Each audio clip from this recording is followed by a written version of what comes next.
سجدوں کے شامل غازی کہاں ہے، زمیں پوچھتی ہے نمازی کہاں ہے، زمیں پوچھتی ہے نمازی کہاں ہے۔ چلو آؤ کرتے ہیں توبہ کے سجدے، بہت تشنگی سے توجہ کے سجدے، مسیحا کے آگے مداوا کے سجدے، ندامت سے سرخم شکستہ سے سجدے، رضا والے سجدے، وفا والے سجدے، عمل کی طرف رہنما والے سجدے، سراپا ادب التجا والے سجدے، بہت عاجزی سے حیا والے سجدے۔ الحمد للہ رب العالمین، والصلاة والسلام علی سید الانبیاء والمرسلین وعلی آلہ واصحابہ اجمعین، اما بعد۔ اعوذ باللہ من الشیطان الرجیم، بسم اللہ الرحمن الرحیم۔ لقد خلقنا الانسان فی احسن تقویم، صدق اللہ العظیم۔ اللہم صلی علی سیدنا مولانا محمد وعلی آل محمد وبارک وسلم۔ محترم عزیز ناظرین حضرات، السلام علیکم ورحمۃ اللہ وبرکاتہ۔ پروگرام اللہ کو اپنا بنا لو میں ہم آپ تمام کا خیر مقدم کرتے ہیں۔ عزیز ناظرین حضرات، اللہ تعالیٰ کی بہت خوبصورت تخلیق انسان ہے۔ انسان اللہ تعالیٰ کی بہت خوبصورت تخلیق ہے، چنانچہ اللہ تبارک و تعالیٰ خود فرماتے ہیں لقد خلقنا الانسان فی احسن تقویم، یعنی ہم نے انسان کو بڑی اچھی شکل و صورت پر بنایا ہے۔ اللہ تعالیٰ نے ساری مخلوق میں انسان ہی کو عظمت، کرامت، شرافت عطا فرمائی ہے، اور انسان کو اللہ تبارک و تعالیٰ نے ساری مخلوق سے خوبصورت اور بہترین ڈھانچے میں پیدا فرمایا ہے۔ عزیز ناظرین حضرات، اللہ تبارک و تعالیٰ نے ہر جانور کو جھکا ہوا پیدا کیا۔ اللہ تبارک و تعالیٰ نے ہر جانور کو جھکا ہوا پیدا کیا ہے۔ اگر آپ غور کریں گے تو آپ کو بات سمجھ میں آئے گی کہ اللہ تبارک و تعالیٰ کی شان دیکھیے، انسان جیسی مخلوق کا شاہکار دیکھیے۔ اللہ تعالیٰ نے ہر جانور کو جھکا ہوا پیدا کیا اور انسان کو بالکل سیدھا پیدا کیا۔ انسانوں کو اللہ تبارک و تعالیٰ نے سیدھا پیدا کر کے اس کو سر بلندی عطا فرمائی۔ عزیز ناظرین حضرات، ساری مخلوق، دنیا کی ساری مخلوق میں انسان سے زیادہ خوبصورت کوئی مخلوق نہیں ہے۔ اللہ تعالیٰ نے انسان کو قادر بنایا، ٹھیک ہے، متکلم یعنی کہ بات کرنے والا بنایا، سمیع یعنی سننے والا پیدا کیا، بصیر دیکھنے والا پیدا کیا، اور اللہ تبارک و تعالیٰ نے انسان کو مدبر یعنی کہ عقل مند، دانشور اور حکمت والا بنایا ہے نا۔ ناظرین، اب یہ تمام صفتیں کس کی ہے؟ اللہ کی ہے۔ پیارے نبی صلی اللہ علیہ وسلم نے فرمایا ان اللہ خلق آدم علی صورتہ یعنی علی صفاتہ، اللہ تبارک و تعالیٰ نے حضرت آدم علیہ السلام کو اپنی صورت یعنی اپنی صفات پر پیدا فرمایا ہے۔ یہی وجہ ہے کہ انسان کو اشرف المخلوقات کہا گیا۔ امید کرتی ہوں ناظرین آپ کو ہماری بات سمجھ میں آ رہی ہوگی۔ اللہ تعالیٰ نے انسان کو بہترین شکل و صورت دی۔ انسان کو اللہ تبارک و تعالیٰ نے کلام عطا کیا، عقل عطا فرمائی اور دماغ کو جسم کے سب سے اوپری حصے میں رکھا، ہے نا؟ ہم اور آپ انسان ہیں، لیکن اب سوال یہ پیدا ہوتا ہے کہ انسان کسے کہتے ہیں؟ کیا انسان گوشت پوست، ہاتھ پاؤں، ناک کان اور یہ ظاہری جو ڈھانچہ ہے، کیا اس کو انسان کہتے ہیں؟ کیا انسان کا لفظ ہماری ظاہری جسم کے ساتھ خاص ہے؟ جی سوچیں۔ نہیں عزیز ناظرین حضرات، بالکل نہیں۔ چلیں ہم ایک مثال کے ساتھ اس کو سمجھتے ہیں۔ کہنے کا مطلب کیا ہے کہ ہم جو ظاہری طور پر ہیں، یعنی کہ ہمارے اندر دیکھیے سر ہے، سر میں 2 آنکھ ہے، ناک ہے، کان ہے، زبان، ہونٹ، ٹھیک ہے، دونوں ہاتھ پیر، سب ہمارا ظاہری ڈھانچہ، کیا یہ انسان کہلاتا ہے؟ کیا اسی کے مجموعے کو انسان کہتے ہیں؟ تو ہم اس کو سمجھیں گے کیسے؟ دیکھیں، ایک آدمی ہے، ٹھیک ہے، ایک آدمی ہے، ایک شخص ہے، اور وہ شخص اپنی زندگی میں بہت مال دولت اور زمین جائیداد کا مالک ہے، ٹھیک ہے، اس کی بیوی ہے، بچے ہیں، اس کے کئی نوکر ہیں، خادم ہیں، سب پر اسی کا حکم چلتا ہے۔ وہ اپنے دفتر کا افسر بھی ہے، بڑا دبدبہ رکھنے والا، بارواب، چھوٹے اس سے ڈرتے ہیں اور بڑے اس کا اکرام کرتے ہیں۔ بات سمجھ میں آئی نا؟ ہم مثال سے بات کر رہے ہیں۔ امید ہے ناظرین آپ کو ہماری بات سمجھ میں آ رہی ہوگی۔ ایک شخص ہے جو اپنی زندگی میں بہت مال و دولت رکھتا ہے، زمین و جائیداد کا مالک ہے، اس کی بیوی ہیں، بچے ہیں، کئی نوکر چاکر اس کے پاس بھی ہیں، ایک بڑے دفتر کا وہ افسر ہے، چھوٹوں پر اس کا حکم چلتا ہے، بڑے اس کا اکرام کرتے ہیں، بہرحال اس کا دبدبہ دنیا پر اچھا ہے۔ لیکن یہ کب تک ہے؟ جب تک اس کی آخری سانس باقی ہے، اس وقت تک کسی کی بھی مجال نہیں ہے کہ اس کی اجازت کے بغیر اس کا روپیہ خرچ کرے یا اس کا مال اس سے چھینے یا اس کی جائیداد پر قبضہ کرے، ہے نا؟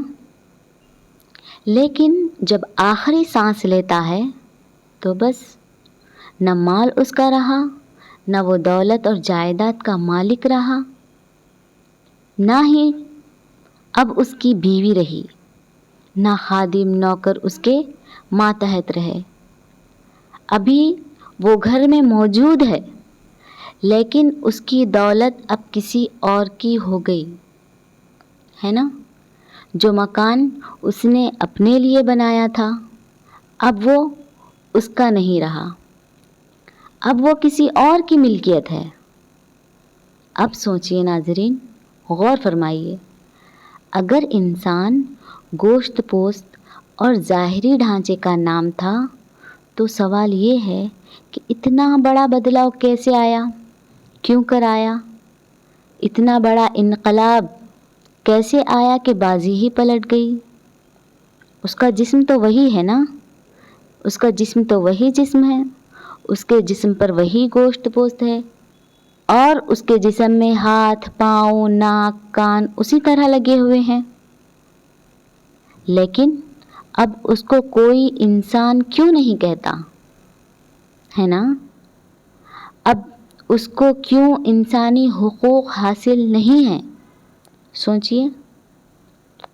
امید ہے کہ آپ کو ہماری بات سمجھ میں آ رہی ہے۔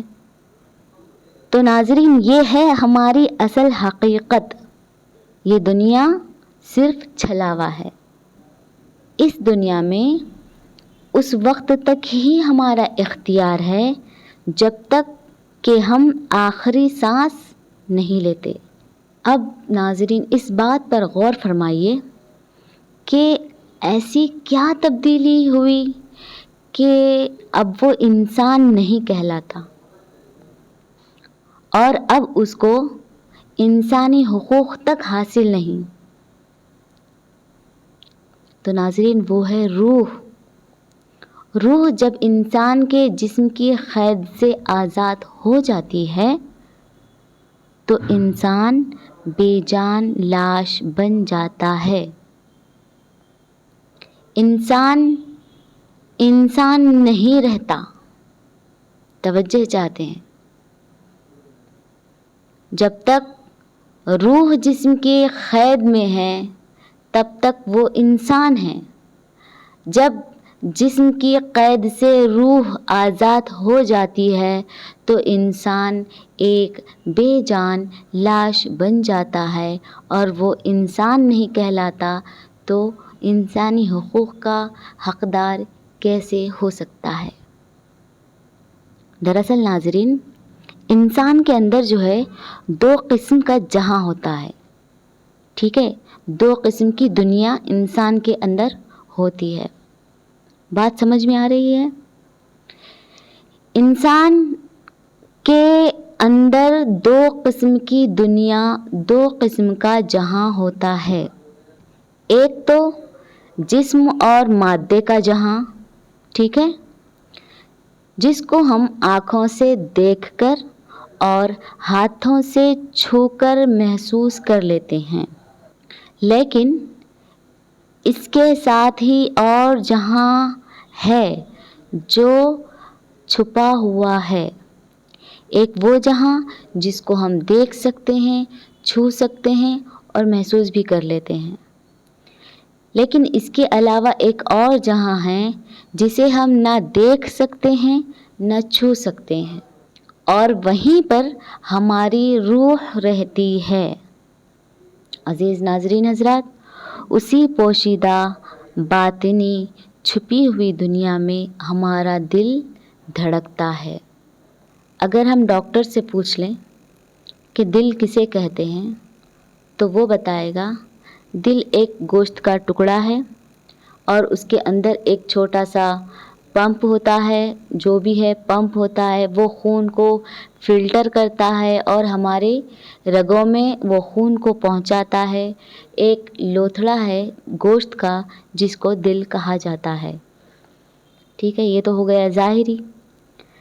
لیکن ہماری باطنی دنیا میں اسی دل میں خواہشیں پیدا ہوتی ہے، آرزوئیں پروان چڑھتی ہے، اور اسی میں محبت، نفرت، غم، خوشی، ایثار اور بغض جیسے جذبات پرورش پاتے ہیں۔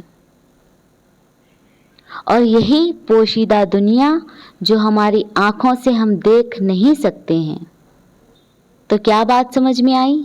ایک وہ جہاں ہے ہمارے اندر، انسان کے اندر، جس کو ہم دیکھ سکتے ہیں، چھو سکتے ہیں، محسوس کر سکتے ہیں۔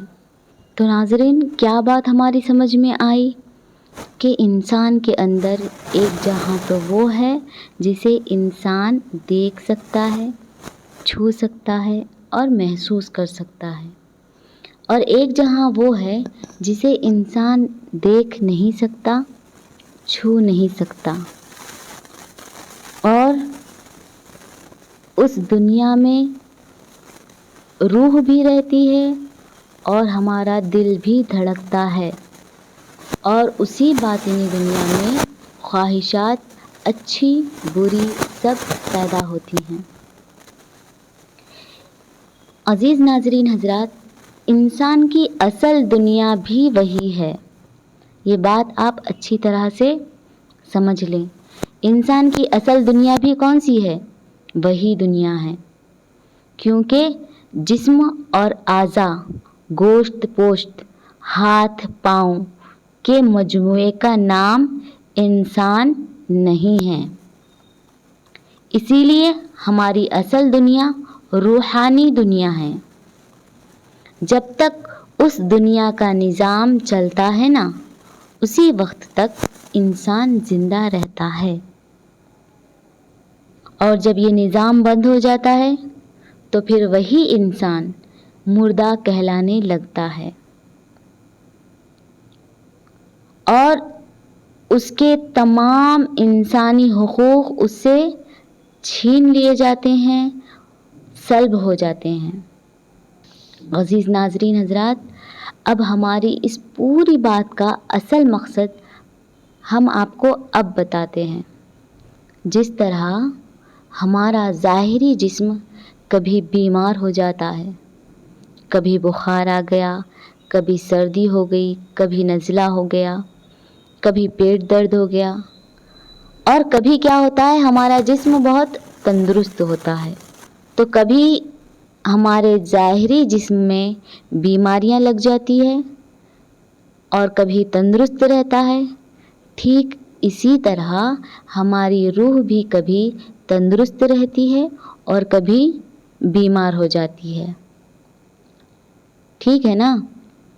اب عزیز ناظرین حضرات، غم، غصہ، خود غرضی، تکبر، ریا، خود پسندی، کینہ کپٹ، نفرت، بغض، عداوت، حسد، جلن، غیبت، چغل خوری، اللہ کی نافرمانی، یہ تمام جو ہے روح کی اور دل کی بیماریاں ہیں۔ بات سمجھ میں آئی؟ یہ تمام کیا ہے؟ یہ تمام ہماری روح اور دل کی بیماریاں ہیں۔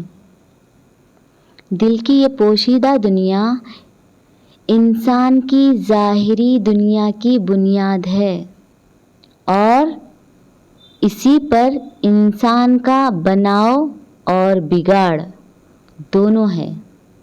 یہ پوشیدہ دنیا پر ہی ہماری ظاہری دنیا کا دار و مدار ہے۔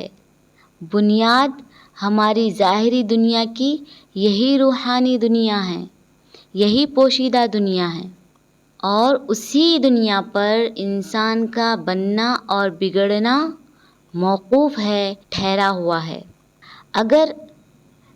اگر دل کی یہ دنیا صحیح ہے، اس کا نظام ٹھیک ٹھاک چل رہا ہے، اور اس میں صحیح خواہشیں، جائز خواہشات جنم لیتی ہیں، جائز جذبات پروان چڑھتے ہیں، نیک تمنائیں جاگتی ہیں، تو انسان صحت مند ہے۔ جس طرح ہم ظاہری جسم کے لیے فکر مند ہوتے ہیں، جدوجہد کرتے ہیں، سوچتے ہیں، اقدام لیتے ہیں، اسی طرح ہم کو اپنے روح کے صحت مند ہونے پر بھی فکر مند ہونا چاہیے، کوشش ہمیں کرنی چاہیے۔ جسم میں جو لوتھڑا ہے دل، اگر یہ درست ہے تو پورا جسم درست رہتا ہے، لیکن اگر وہ بگڑ جائے تو پورا جسم کیا ہوتا ہے؟ تو پورا جسم بگڑ جاتا ہے۔ دل کے سنورنے اور بگڑنے کا کیا مطلب ہے؟ عزیز ناظرین حضرات، وہ کن چیزوں سے سنورتا ہے، کن چیزوں سے بگڑتا ہے، اور اس کی کیا بیماریاں ہیں، ان بیماریوں کا علاج کیا ہے، اور ان کا علاج ہم کس طرح سے کریں، انشاءاللہ ہم اس پر ضرور تبصرہ کریں گے۔ عزیز ناظرین حضرات، ہمارے ساتھ یوں ہی جڑے رہیں۔ آپ تمام کی محبتیں، نیک تمنائیں اور دعاؤں کے لیے ہم آپ کے بے حد مشکور ہیں۔ بہت شکریہ ادا کرتے ہیں ہم آپ کا کہ آپ تمام نے ہمیں بہت سراہا، اور اس کے لیے ہم آپ کے شکر گزار ہیں۔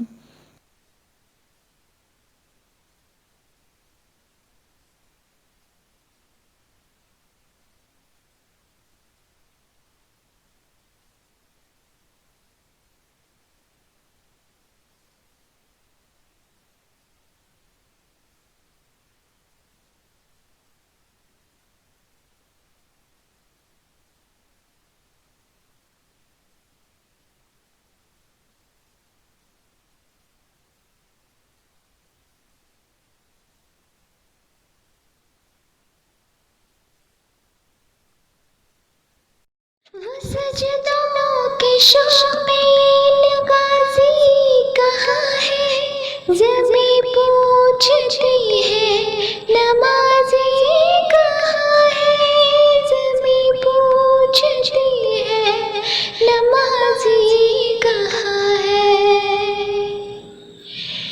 چلو آؤ کرتے ہیں توبہ کے سجدے، بہت تشنگی سے توجہ کے سجدے، مسیحا کے آگے مداوا کے سجدے، ندامت سے سرخم شکستہ سے سجدے، رضا والے سجدے، وفا والے سجدے، عمل کی طرف رہنما والے سجدے، سراپا ادب التجا والے سجدے، بہت عاجزی سے حیا والے سجدے۔